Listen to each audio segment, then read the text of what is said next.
sejak kebangkitan ulama bersama pengikut-pengikutnya istiqomah dan setia jaga akidah dan sunnah Rasulullah. Alhamdulillah segala puji baginya ulama bersama pengikut-pengikutnya istiqomah dan setia menjaga agama nusa dan bangsa.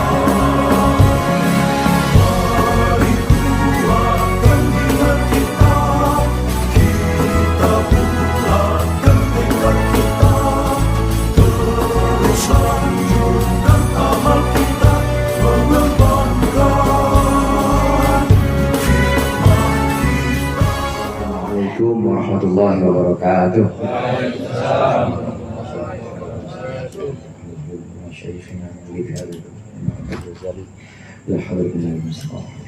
Al-Fatihah. Bismillahirrahmanirrahim. Alhamdulillahirabbil alamin. Iyyaka na'budu wa iyyaka nasta'in. Ihdinas siratal mustaqim. Siratal ladzina an'amta 'alaihim. Amin. Bismillah, walhamdulillah, wassalatu wassalamu ala sayyidina Muhammadin Rasulillah wa ala alihi wa ashabihi wa man tabi'a hudahu wa jama'atah wa la hawla wa la quwwata illa billah. Amma ba'du. Para ustaz, para sesepuh, tokoh masyarakat dan juga segenap jamaah Majelis Ta'lim Al-Hidayah yang dimuliakan oleh Allah. Alhamdulillah malam hari ini kita berkumpul bersama, masih diberikan nikmat iman dan Islam serta nikmat kesehatan sehingga bisa melanjutkan pengajian rutin kita, yaitu membaca kitab Bidayatul Hidayah. Mudah-mudahan apa yang sudah kita baca dan akan kita baca menjadi ilmu yang bermanfaat di dunia wal akhirah. Amin ya rabbal alamin. Pembahasan tentang puasa bagian terakhir kemarin dipesankan oleh musannif, oleh Imam Ghazali, bahwa puasa itu menuntun kita agar hati-hati kalau kita ngisi perut. Itu intinya begitu. Karena saat kita berbuka puasa ini perut kita isi dengan makanan-makanan yang halal, tapi kekenyangan aja itu Allah gak suka. Makanan halal aja kalau kekenyangan Allah nggak suka, apalagi makanan yang haram. Yang halal aja Allah nggak suka. Orang-orang salaf soleh itu diantaranya perilaku salaf soleh dalam hal makanan ini. Ketika beliau ini makan, membagi menjadi 3, sepertiga itu untuk makanan, sepertiga untuk minuman, sepertiga untuk napas, untuk udara. Ya kalau nggak bisa setengah dah. Udah paling banyak makanan setengah. Atau kalau kita bagus lagi ikut yang disarankan oleh Rasulullah, kalau kita makan itu janganlah kita makan kecuali kalau kita udah benar-benar lapar, dan juga jangan kita lanjut makan, kita harus berhenti sebelum kita kenyang. Jadi makan kalau lapar dan berhenti sebelum kenyang. Ini obat saudara. Ini obat yang nggak punya efek samping. Obat-obat lain mungkin punya efek samping. Ada kadang-kadang ngantuk ya. Tolak angin ngantuk aja itu. Kalau minum tolak angin. Atau obat yang lain pasti ada yang namanya efek samping.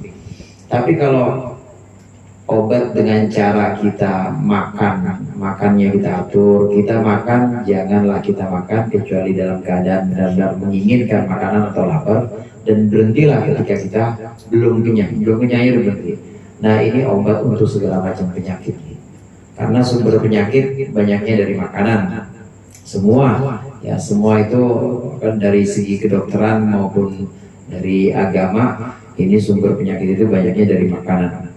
Bagaimana kalau dipenuhi dengan haram? Orang yang dipenuhi yang halal aja Allah nggak suka, apalagi kalau dipenuhi dengan yang haram. Ini makna dari puasa kita agar bisa jaga hati-hati apa yang masuk dalam perut kita, makanan maupun minuman. Bentuknya kita hati-hati juga, cara memperolehnya juga harus hati-hati. Apakah itu dari hal-hal yang kira-kira halal, benar-benar halal, atau syubhat. Kalau haram saya tahu dari orang sini mah nggak makan haram semua ya. Iya nggak makan. Tapi kalau syubhat belum tentu. Nah kalau kita makan makanan yang syubhat, banyak-banyak istighfar. Syubhat itu remeng-remeng saudara. Halal enggak, tapi dibilang haram juga enggak. Nah kalau kita makan yang syubhat, habis makan banyak-banyak istighfar. Astagfirullahaladzim. Itu duit dari mana? Tadi saya beli ya buat soto. Beli soto duit. Perasaan bukan hasil kerja saya, tapi saya dapat gratisan dari panitia. Panitia kan ada lebih hadiah tuh. Nggak tahu siapa yang nyumbang. Nah ini yang namanya syubhat. Syubhat itu banyak-banyak istighfar. Istighfar kita setelah habis sholat, istighfar kita yang mungkin punya rutinan istighfar 100 kali dalam sehari, ini bagus untuk mencuci makanan-makanan dan juga mencuci ibadah-ibadah kita yang mungkin banyak kurangnya. Nah pada bagian berikut ini ditegaskan kembali oleh Imam Ghazali supaya kita memperbanyak puasa, karena puasa itu adalah asas atau dasar dari semua ibadah. Qala al-musannif rahimahullah wa nafa'ana bihi wa bi ulumihi wa bi barakatihi fid dharain amin. Fa idza 'arafta ma'na shaumi fastakthir minhu mastata'ta.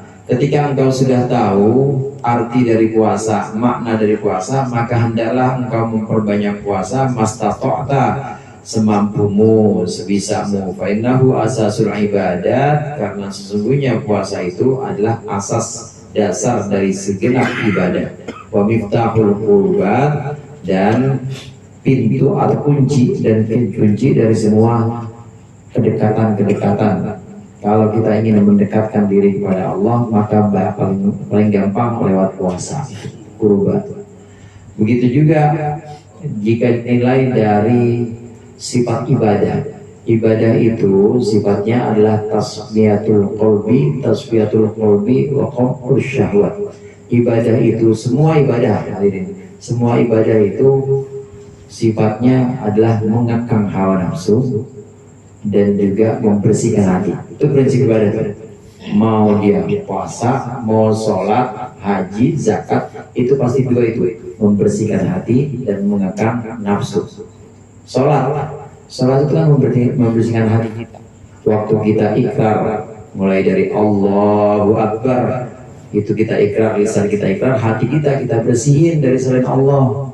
Itu tasfiyatul qalbi, membersihkan hati. Semuanya kecil yang ada dalam hati kita cuma Allah saja, dibersihin hati kita, tasfiyatul qalbi. Dan juga mengekang syahwat. Waktu sholat ini sudah dikekang kita.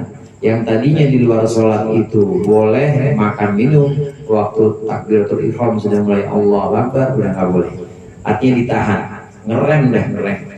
Waktunya sholat kita udah berhenti, udah ngerem dari apa-apa yang sebelumnya boleh. Zakat juga begitu, tasfiyatul qalbi, membersihkan hati dari sifat bakhil, alias koret, alias ngedit, buntut kasiran, bin silit kuning, pokoknya pelit. Itu kita bersihin hati kita dari sifat bakhil yang namanya zakat, tasfiyatul qalbi. Dan juga mengekang keinginan apa yang dikekang, yaitu keinginan untuk menumpuk harta, keinginan untuk kaya sendiri. Itu kita kekang, kita rem atau kita berhenti, jangan begitu. Itu yang namanya zakat, juga pasti mengandung dua itu, membersihkan hati dan juga mengekang keinginan yang rendah. Semua bentuk ibadah itu asasnya, dasarnya adalah membersihkan hati dan mengekang nafsu atau syahwat, mengekang syahwat. Nah puasa ini semua intinya ada di puasa. Puasa itu mengekang hawa nafsu dan juga membersihkan hati kita. Kita sholat aja pasti puasa, saudara. Kita tuh sholat aja pasti puasa. Kemudian juga mengekang hawa nafsu, kita sholat itu. Kemudian kita haji, itu aja pasti ada yang kita batasi. Artinya puasa ini memang rem atau sebuah pembatas kita supaya kita nggak ngumbar semua keinginan kita. Semua ibadah, haji, zakat pasti ada yang kita rem. Dalam ibadah pasti ada yang Kita mirip dengan puasa. Puasa itu adalah asas semua ibadah. Dasar dari semua ibadah adalah puasa, yaitu mengekang keinginan-keinginan yang rendah. Qala Rasulullah sallallahu alaihi wasallam, bersabda Rasulullah sallallahu alaihi wasallam, qala Allah Ta'ala, berfirman Allah Ta'ala, kullu hasanatin bi asyri amthaliha ila sab'imiati dhifin. Allah Subhanahu wa taala berfirman bahwa sungguhnya segala sesuatu itu bi asyri amthaliha, dilipat gandakan 10, misalnya 10 perbandingannya, ila sab'imiati dhifin, hingga 700, illa shauma, kecuali puasa. Fa innahu li, maka sungguhnya puasa itu untukku, wa ana ajzi bihi, dan aku akan membalasnya dengan puasa tersebut. Ini hadis yang seperti ini namanya hadis qudsi. Bahwa apa? Hadis qudsi itu firman Allah, tapi bukan Al-Quran.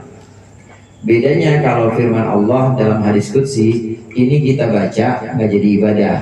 Beda sama Al-Quran. Al-Quran kalau kita baca ibadah. Mau kita bacanya punya wudhu apa enggak, asal kita baca niatnya baca Al-Quran jadi ibadah. Tapi kalau hadis qudsi, kita baca hadis qudsi, firman Allah tetap nggak dianggap sebagai ibadah karena memang bukan Al-Quran. Hadis qudsi itu hadis yang merupakan firman Allah. Firman Allah cuma redaksinya ini dipilihkan oleh Rasulullah Sallallahu Alaihi Wasallam. Kalau Al-Quran semuanya dari Allah. Lafadznya, maknanya sebenarnya dari Allah. Al-Quran dan dijamin tidak akan berubah dan dijamin oleh Allah itu akan dijaga. Inna nahnu nazzalna dzikra wa inna lahu lahafizun. Sungguhnya kami yang menurunkan Al-Quran, kata Allah, dan kami akan menjaga. Mulai dari Bismillahirrahmanirrahim sampai minal jinnati wan nas, nggak akan kurang, nggak akan lebih sampai hari kiamat. Nah, kalau hadis qudsi beda. Hadis qudsi meskipun wahyu Allah, meskipun firman Allah, mungkin ada yang menerima, mungkin ada yang enggak, mungkin ada yang lebih banyak mendapatkannya atau menghafalnya, mungkin juga ada yang lebih sedikit.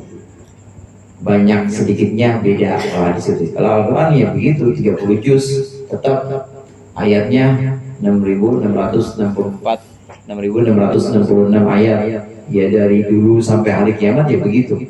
Bedanya Quran dengan hadis qudsi.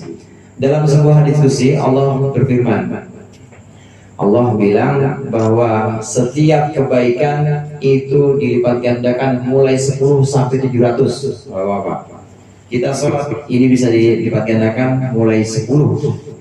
Jadi nggak ada yang namanya pahala kebaikan cuma 1, nggak ada. 10 mulainya. Kita baca subhanallah, ganjarannya di sana 10. Kita sholat misalnya 2 rakaat, ya kali 10 aja. Itu minimal itu.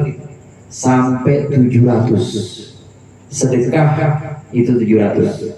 Sedekah bisa dilipat gandakan sampai 700. Di Al-Quran disebutkan itu, mathalul ladzina yunfiquna amwalahum fi sabilillahi kamathali habbatin ambatat sab'a sanabil. Perumpamaan orang yang sedekah, yang infak itu seperti orang yang nanam satu biji numbuh 1 batang. Dalam batang itu ada 7 cabang, dan setiap cabang itu ada 100 biji. 100 kali 7 berapa? 700. Dari 1 biji, nanam 1 biji, muncul 1 batang. Dalam 1 batang itu ada 7 cabang, ada 7 tangkai. Setiap tangkai ada 100, jadi 700. Ibadah-ibadah semuanya itu dilipat gandakan mulai dari 10 sampai 700. Firman Allah dalam hadis qudsi ini. Semuanya kita sedekah, ya sedekah 2.000, lecek lagi. Ya udah kaliin aja, bisa dikali 10, bisa dikali 20, bisa dikali 700. Kita sedekah 1 juta, bisa dikali 10, bisa dikali 20 sampai 700. Pahalanya di sana itu sebanding dengan itu. Nanti balasannya boleh Allah tunda nanti semuanya di sana, boleh juga sebagian dicicil di sini. Ya, kenapa demikian? Karena kalau diberikan di sini semua, kalau yang 700, ada orang sedekah misalnya dilipat gandakan sampai 700, saya yakin nggak muat itu. Rekeningnya nggak muat, sedekahnya dia 7M misalnya. Yang buat jumlah pesantren kali 700 aja, kali 700 itu pasti nggak muat di dunia ini. Bahkan ibadah-ibadah belum ibadah-ibadah yang lain, ibadah-ibadah yang lain diperkirakan juga udah nggak muat dah. Pokoknya pahalanya kalau balasan Allah kalau dibalas di dunia semua pasti nggak bakal muat. Makanya ada yang nanti ditunda. Itu kebaikan-kebaikan yang umum mulai dari 10 sampai 700. Kecuali puasa. Kata Allah, illa shaum fa innahu li wa ana ajzi bihi, kecuali puasa, karena puasa itu untukku. Puasa untukku dan aku yang balas. Aku yang memberikan balasannya nanti, aku yang memberikan ganjarannya nanti. Nggak ada hitung-hitungan 10 sampai 700 enggak. Karena puasa ini khusus Allah, puasa ini hanya Allah yang membalasnya, sampai-sampai malaikat pun nggak tahu nanti. Cuma Allah yang membalas ibadah atau pahala dari ibadah puasa ini. Dan ibadah memang yang paling disukai oleh Allah itu adalah ibadah puasa. Puasa itu sebuah ibadah yang mirip-mirip dengan perilaku atau sifat-sifat malaikat dan juga sifat Allah. Saya tanya, mau bapak, malaikat makan nggak? Kali nyusu itu apa jahe? Enggak. Berarti sama kayak orang puasa. Orang puasa enggak? Begitu juga Allah tidak makan, tidak minum. Nah, kita orang-orang yang berpuasa ini niru sifat-sifat ini. Ada sifat-sifat ini dalam diri orang yang puasa. Oleh karenanya puasa disebut ibadah yang paling Allah sukai, karena ada itu tadi, ada sifat-sifat yang mirip dengan sifat makhluk-makhluk Allah yang mulia seperti malaikat, dan juga sifat-sifat yang mirip dengan sifat Allah. Emang boleh Ustaz kita niruin Allah? Boleh. Takhallaku bi akhlaqillah. Boleh kita niru akhlak atau niru sifat-sifat Allah, itu boleh. Kecuali dua yang nggak boleh, yaitu sombong, nggak boleh. Sama satu lagi Allah lupa saya. Ada dua yang merupakan pakaiannya Allah.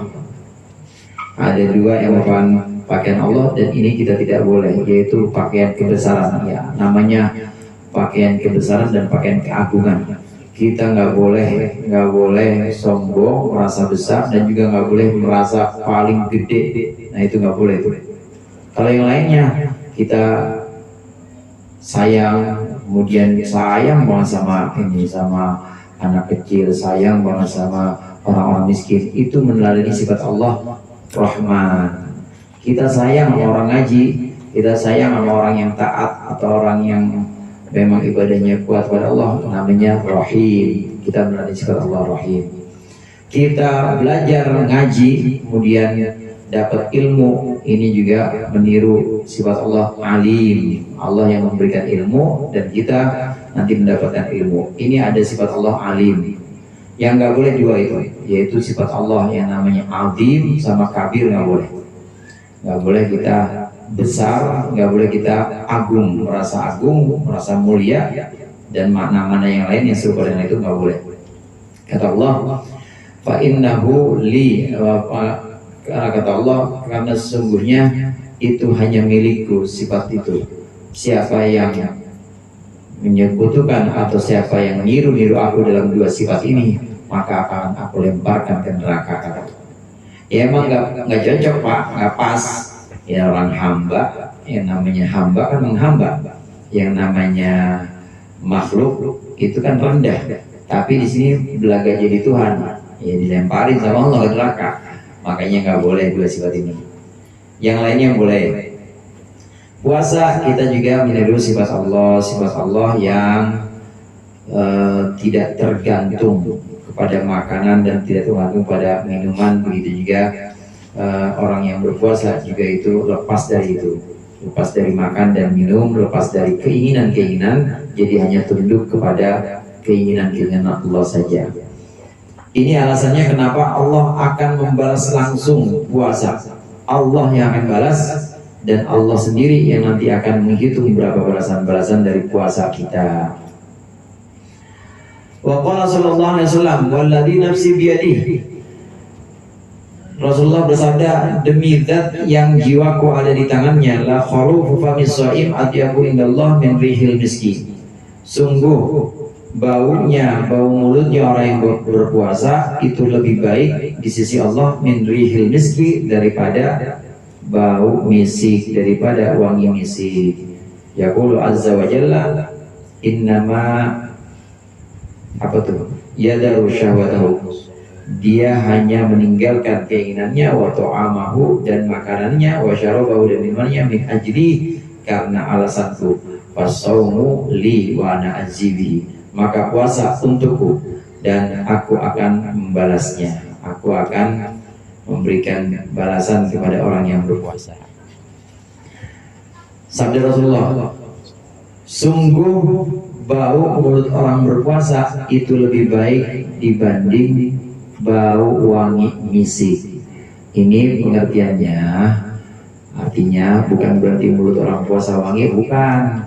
Ya kalau udah setengah 4 mah lagi bau-baunya ya, jangan dicoba, benar-benar bau-bau.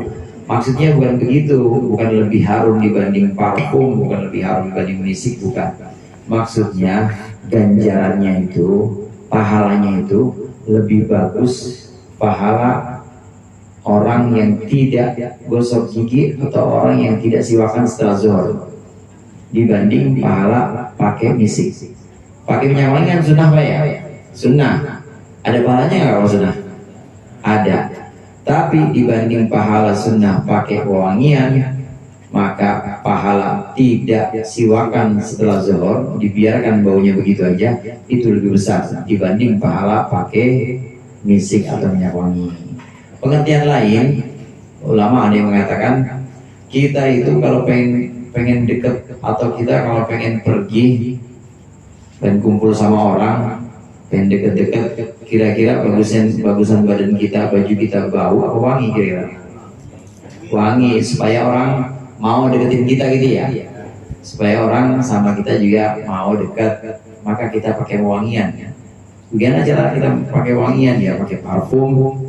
Nah ini cara mendekatkan diri kita kepada Allah ini lebih cepat dengan puasa dibanding dengan pakai misik. Lebih cepat dengan puasa. Kenapa? Yaitu tadi, karena bau mulutnya itu yang membuat lebih dekat, dibanding mendekatkan diri dengan misik, mendekatkan diri dengan parfum. Kalau orang pengen pergi ke kondangan supaya orang-orang juga enggak kabur sama dia, dekat, enak, pakai wangi-wangian, maka kita supaya kita dekat dengan para malaikat, dekat dengan Allah, maka biarkan selesai zuhur jangan gosok gigi, maka itu makin dekat malaikat, Allah juga makin dekat. Sebagaimana kita kalau pergi kondangan itu pakai wangi-wangian, orang-orang makin dekat sama kita. Ini pengertian lain, para ulama ada yang mengatakan seperti itu. Ada juga yang mentakwilkan hadis ini. Kalau Quran namanya tafsir, kalau hadis namanya takwil, Bapak. Ada yang mentakwilkan hadis ini, ulama menjelaskan setiap ibadah itu di sana punya bentuk dan juga punya harumnya, punya aroma khusus, punya aroma yang khas. Sholat kita ada bentuknya, baunya ya wangi, aromanya wangi. Begitu juga sedekah kita ada bentuknya, harum juga di sana. Tapi nggak ada yang lebih harum dibanding puasa. Itu maksudnya. Yang paling harum ya semuanya punya wangi khas di sana, harumnya juga khas di sana, ibadah-ibadah semuanya wangi. Tapi yang harumnya itu yang paling wangi, paling enak itu puasa. Itu nanti bentuknya di akhirat seperti itu. Nah, pengertian dari hadis ini semua menyimpulkan bahwa memang puasa di antara ibadah-ibadah lain ini punya kedudukan khusus, punya kedudukan yang istimewa. Itu amal-amal yang baik, ibadah-ibadah semuanya wangi. Gimana ya amal yang buruk? Ya bau Pak. Amal yang buruk tuh bau. Jangankan dia nanti di yaumil kiamah, waktu udah dibangkitkan, di dalam kuburan aja bau. Naudzubillah. Orang yang amalnya buruk itu nanti di kuburan akan ditemenin juga bentuknya bentuk yang jelek juga, bau lagi bertahun-tahun lagi sampai kiamat gitu ya. sampai kiamat ditemenin sama bentuk begitu bau, naudzubillah. Tapi kalau kita insya Allah ngaji ada bentuknya wangi di sana, amin. Kemudian sholat kita ada bentuknya di sana wangi, nemenin, amin. Dan nemenin ila yaumil kiamat, nemenin sampai hari kiamat nanti, sampai saat kita dibangkitkan itu. Semua bagian dari yu'minuna bil ghaib. Ini adalah perkara-perkara gaib yang kita harus imani, dan memang seperti itu. Kalau Rasulullah menyampaikan seperti itu dan Al-Quran juga menyebutkan seperti itu berarti memang seperti itu, dan Rasulullah melihat langsung. Perkara-perkara yang gaib itu untuk orang umum nggak kelihatan, tapi untuk orang-orang yang memang Allah pilih, para nabi, orang-orang soleh, kelihatan gitu. Kelihatan bentuk puasa, wanginya, kemudian bentuk sholat, wanginya itu kelihatan semuanya, ada. Di hadis lain Rasulullah sebutkan dengan istilah tasawwurul a'mal, atau berbentuknya amal perbuatan. Ada bentuknya. Amal perbuatan semua ada bentuknya. Kalau baik ya bentuknya baik, kalau buruk bentuknya buruk. Puasa tentu bentuknya baik, dan aromanya ini yang paling harum di antara ibadah-ibadah yang lain. Wa qala sallallahu alaihi wasallam lil jannati babun yuqalu lahu rayyan la yadkhulu illa shaimun. Rasulullah bersabda bahwa nanti di surga itu ada satu pintu yang disebut dengan rayyan. La yadkhuluhu illa shaimun, tidak bisa masuk melalui pintu ini kecuali orang-orang yang puasa. Fa hadzal qadru yakfika min syahid ta'ati min bidayatil hidayah. Kata Rasulullah, di surga nanti ada satu pintu, namanya pintu Rayyan. Ini khusus jalurnya untuk jalur orang-orang yang berpuasa. Orang-orang yang lain nggak bisa lewat sini. Ini jalur khusus orang-orang berpuasa, jadi nggak pakai ngantri. Kalau kita pakai amal-amal yang umum ya namanya umum ya, jalurnya jalur umum bukan jalur khusus ya, antri masuknya. Tapi kalau punya jalur khusus Rayyan orang puasa, maka kita masuk lewat jalur khusus dan nggak pakai antri juga. Apakah ada pintu-pintu yang lain? Ada, memang ada. Babus sedekah, pintu sedekah ada. Yang rajin sedekah, Jumat berkah, Sabtu berkah, Minggu berkah, semua. Dia tiap hari sedekah, setiap hari nyumbang. Nanti ada yang namanya babus sedekah, pintu sedekah. Pintu jihad ada, babul jihad. Ya, pintu jihad itu untuk orang-orang yang memang berjuang di jalan Allah, pahalanya adanya di jihadnya dia, di perjuangannya. Pintu yang lain, pintu amal-amal yang lain ada. Memang ada pintu-pintu. Nah, bagaimana seorang hamba mengukurnya? Mengukurnya apakah dia lewat pintu Rayyan atau pintu sedekah atau pintu ibadah-ibadah yang lain? Yang paling menonjol yang mana? Kalau jamaah hidayah paling menonjol adalah di sedekahnya, ya udah, berarti masuknya sedekah. Puasanya biasa, puasanya Ramadan doang. Sholatnya sholat wajib doang. Misalnya tetap masuk yang paling menonjol. Dia paling menonjol amalnya sedekah, maka masuk di pintu sedekah. Paling menonjol jihad, sholatnya pas-pasan, sedekahnya juga pas-pasan, yang namanya miskin dia, tapi jihad, maka masuk pintu jihad. Dari mana dia paling menonjol, paling dominan ibadahnya, maka dari situlah pintu masuk dia. Fahadal qadru yakfika min syarri ta'at min bidayatil hidayah. Maka kadar ini atau ukuran puasa yang seperti ini cukuplah untukmu dalam menjelaskan ibadah-ibadah di awal hidayah. Bidayatul hidayah itu artinya kitab Bidayatul Hidayah yang punya arti awal petunjuk. Faidah tajda ila zakat, ketika engkau membutuhkan penjelasan pada zakat, wal haji dan haji, wa ila mazidi syarhi salat, dan pada tambahan penjelasan salat, wasiyam puasa, fatubhu mimma awradnahu fi kitabil ihya. Maka carilah dari apa yang sudah kami sampaikan dalam kitab Ihya milik kami, Ihya Ulumuddin. Maksud Imam Ghazali, cukup sebagai awal penjelasan ibadah, cukup sampai sini aja, puasa aja. Kemarin sholat sudah dibahas Pak ya, udah sholat, mulai dari awalnya cara kita wudhu, mandi, kemudian juga membagi waktu, itu udah. Jadi cuma sampai puasa dan sholat aja, cuma sampai sholat dan puasa aja penjelasan di Bidayah. Kalau mau penjelasan yang lebih banyak, silakan lihat kitab Ihya. Ihya itu 3 jilid, satu jilidnya itu kira-kira ya 400 halaman. 400 halaman. Nah, itu lengkap, bukan cuma puasa dan sholat aja, mulai dari toharoh, kemudian puasa tentu, sholat juga, nanti ada zakat di situ, ada haji di situ, bahkan ada ilmu-ilmu yang lain yaitu ilmu tentang akhlak. Di Ihya dia dijelaskan lengkap. Kata Imam Ghazali, untuk ibadah cukuplah sampai penjelasan puasa yang sedemikian ini, maka cukuplah untuk memulai ibadah kita katanya. Pokoknya puasa, sholat, dan lakukan sesuai dengan yang sudah kita pelajari.